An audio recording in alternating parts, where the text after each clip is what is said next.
What is happening, everyone? Welcome to part 2 of the Xiegu X6100 saga. Yes, it is now a saga. Last episode that I'll link right here. Yes, there. If you haven't watched the first episode, we talk about the good things. We take a walk around the radio and show you the menu and all that stuff. This is not that episode. This episode, we're going to talk about everything that's horribly wrong with this radio and why you may want to wait a little bit and see if there's any more improvements, because my list of pros is about that long. My list of cons is about that long. So let's dive in. I'm going to show you what I'm talking about. Would I buy this radio in its current configuration? No, I wouldn't recommend it. I think it shows a lot of promise, but it's not there yet. Let's dive in. You can decide for yourself. All right, so when I first got this radio, I've had this for about a month, and well, let me just show you. So this radio likes to create its own birdies. There is no antenna connected here at all. Plugged into an external power source, that doesn't matter. What I discovered, well, see this right here. Let's just keep tuning. That doesn't go away. So here's the problems that they took with the G-SOC and they put them into this radio. It's a catastrophe. So, but that's not even the best one. So here when we go up to 6 meters, around the 5400-ish. Wow, look at that. I mean, this is not even usable. You could not use this radio. Is there anything for the power? Nope, just unplug the power. I mean, it just creates its own noise. But here's my favorite part, okay? I've never seen a radio do this. But it's kind of like you're at war, okay? So look at that, and that, okay? These three things. I'm gonna move the VFO up and it's like two armies that are attacking each other. They're gonna run towards each other, they're gonna collide, and then they're gonna run away. And it's hilarious. So they're running towards charge, and then, oh no, the battle happens. You hear all the noise, and then everybody runs away. But it's like they're crossing each other. This is with no antenna. Also notice the S6 to S7 noise floor without an antenna. Now, yes, my RF gain, I usually run my RF gain in all my radios at 100%, just full bore, okay? Never had a problem. Turn the RF gain down, yeah, we lose them a bit, but I know they're still there, you know they're still there. I mean, you can't play radio like that. You tune up, you think someone's there, and nope, it's just the radio making its own noise. Horrible. Horrible. So that's kind of the biggest, that was the biggest thing that I noticed off of this, okay? Another thing, this radio tends to self-discharge fairly quickly. So I had this charged before I went to hamcation a week ago, and now I'm back, and I had to charge it again last night. And even just, I had the radio on for, I don't know, maybe an hour, if that, before filming, and it already started to drain. I wanted to do a power test, but so the battery does self-discharge, and it takes quite a while for the battery to actually recharge. I mean, I'm talking 10 hours or so. It's pretty insane. So another issue is how the user interface works. So sometimes we use this knob, and you can see watch the transmit power, okay? We use this knob to control things sometimes. Other times we don't. So in radio settings, this is gonna scroll through what the settings are, and this knob does depress. It's a button too, so you would think that you would just push the button, adjust it accordingly, and then push it again to get out. Nay, nay. When we're in the menu functions, we have to use this to navigate to where we want to go, and then we have to use the plus or minus buttons to actually adjust things. So that's kind of a nuisance. You just, you know, developing the muscle memory is a little more challenging here, because sometimes this does things and sometimes these do things. It's not consistent. I would prefer this do everything, but that's just me. The fine tuning on the radio. So up here, we can go to the FST button here, and if we push that, it doesn't go to the last 0. So you CW guys, if you really want to fine tune in on it, well, tough luck, buddy. That's not going to happen. But also note we're on 6 now. So if I go to the next step up, I move the VFO, that stays on 6. That should change back to a 0.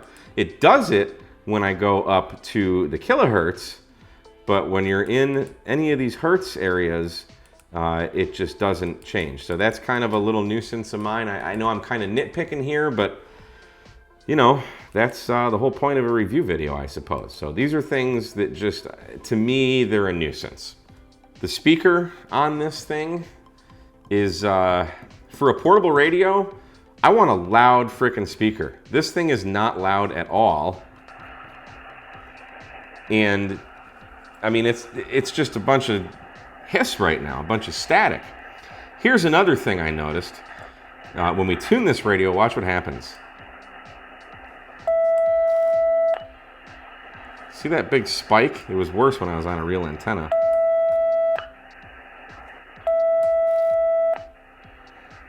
That is just, I don't know what it's doing, but it's putting out a huge 50 kilohertz wide spike at the end there, so that's got to make all your friends on the bands happy. That can't be good. Let's see what else. And if this speaker is cranked and you're listening to people, it gets pretty distorted at times, so not a very good speaker in here. Talked about this on the last video, but these little kickstand things here are pretty wobbly, pretty wonky. When you're on a smooth desk here, it's not a big deal, but even on my workbench, or if you take this out to a picnic bench, if you move it, these legs are going to kind of want to kick in and collapse. So not very rigid at all. Now for you CW guys, let's talk about how this works on CW, or how it doesn't work on CW. So I've got a little keyer hooked in here. This is just a 3D printed key that my buddy made. I can key just fine on the 705, so I know it's not me. I went back and forth. It tends to miss some keystrokes. So let's say, let's go up to 22 words a minute and change it into CW mode. Let's turn it up a bit here.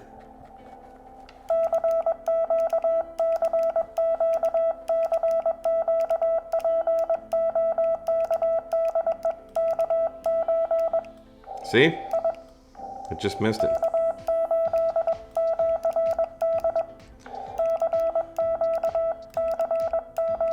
Look at all that noise on either side of that, though.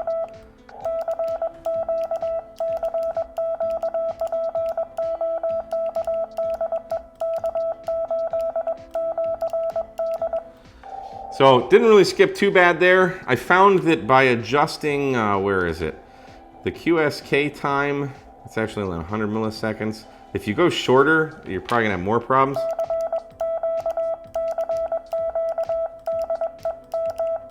See?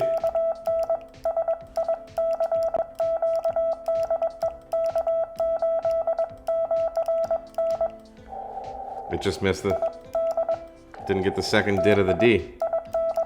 So, now I'm not the best guy to talk about CW, but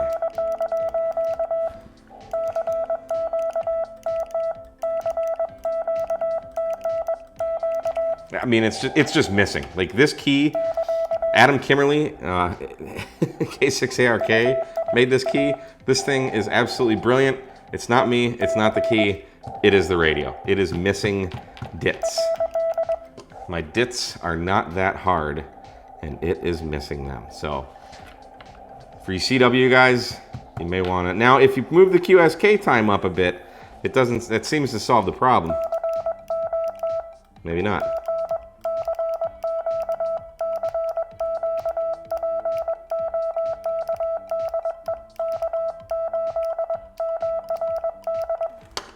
Let's talk about the VFO knob. It's a nice ruggedized, you've got this cool like rubber knobby knurly thing here, which that part I like, But there's no tension adjustment on this. It's what you get is what you get. I like a really loose, smooth VFO. That's just me personally. I mean, I want it to just, look at my 705 or look at my 7300 and it just goes, right? This one does not. It's rather stiff. So that's personal. That's not a flaw or anything. That's just I wish it were a bit looser. FT8, let's talk about FT8, or let's not, because you've got your USB-C here, and I believe it's supposed to plug into the dev. I've tried both. I've seen guys use FT8 with this radio. They're all on Windows machines or Linux. I run Mac. My Mac does not even see this radio. If you run a Mac and you want to run digital, well, that's just not going to happen. At least it's not for me. You're probably smarter at computers than I am, but I could not get this to work with my Mac, FT8. Even my computer it would not see it. So for phone, good. CW, not so much. Digital, not so much. And lastly, and this is something that could be changed with the firmware, but they chose red lettering on a blue background, which isn't the greatest choice. It's kind of hard to see. I mean, the screen itself isn't that hard to see outside, but I wish they would have gone with something even just white lettering there. I mean, you can read TX power and volume very easily, but the 10 is a little harder to see, especially in person. It doesn't show up as great on camera. Like down here, it's just radio settings in white. Just change it to that. Or they've got red on kind of this charcoal grayish. You can read the menu pretty easily, but that red on the blue is pretty good and terrible. So one last thing I do want to show you. The power is another issue. Not quite what it's advertised. Let's hop back over on the bench and I'll show you that and we'll wrap it up. All right, so let's do a quick power test. This is just on battery power right now. And I got this on 1 watt, you can see. And I'm just gonna key up with a CW carrier. And at 1 watt, we're getting 2 watts. Let me go all the way down actually. At 0.1 watts, we get 1 watt, okay? 0.1 watts, 1 watt output. And at 1 watt output, we get 2 watts. At 2 watts, we get 1.3. All right, so at 1 watt, we get 2 watts. At 2 watts, we get 1 watt. At 3 watts, we get 2.5. 4 watts, we get 2.6. And 5 watts, we get 2.6 on a mostly full battery. Can you see where we're going with this? Now I'm gonna plug this into an external power supply and see what we get. All right. Now let's go back down to 0.1 watts, key up, and we get 1.3 watts. Let's just go up to 1 watt now. 2.2, 2 watts, 1.4. So 2 watts gets you less power than 1 watt. Let's go up to 3 watts, 2.5, 4 watts, 3.4, 5 watts, 4.2-ish, 6 watts, we get 5 watts. At 7 watts, we get 6 watts. At 8 watts, we get 7 watts. 9 watts, we get 8. And at 10 watts, we actually get 10 watts. That is my take on the 6100. In all honesty, I was excited to get this radio. I was thinking, heck, let's do a POTA with it. And I actually did go out to do a POTA with it, and that's kind of when I saw all of the little birdies that this radio likes to make, and I didn't even want to get on the air with it. It's not good. Xiegu, I think, hit 2 home runs with the X6100 and the G90. Those are fantastic radios. They've actually done what they said they're gonna do with them. Now it seems they just don't even care. It's like they're not even trying. And I'm sorry I'm being critical, but they did the GSOC and it had all these issues, and now they're creating another radio that has all these issues. So I can't stand behind it. I can't suggest it. I would never buy a radio. If I spent $650 on a radio like this and it had all these problems, no thank you. Who knows? Hopefully they'll fix them. I mean, I think a lot of them are software type issues that could potentially be fixed, but it's like, are you guys even trying your radios before you send them out? I'd be embarrassed if I worked for Xiegu. So anyway, I told you it was going to be bad. But I do want to thank Radioddity. I do appreciate them for sending us this loaner. So anyway, it'll go off to the next reviewer now that I'm done with it, and we'll see their take on it. So I hope you got something out of these videos, and if you did, you know, maybe think about hitting the subscribe button. Otherwise, we'll see you again on another episode of K8M Radio Stuff 73, guys.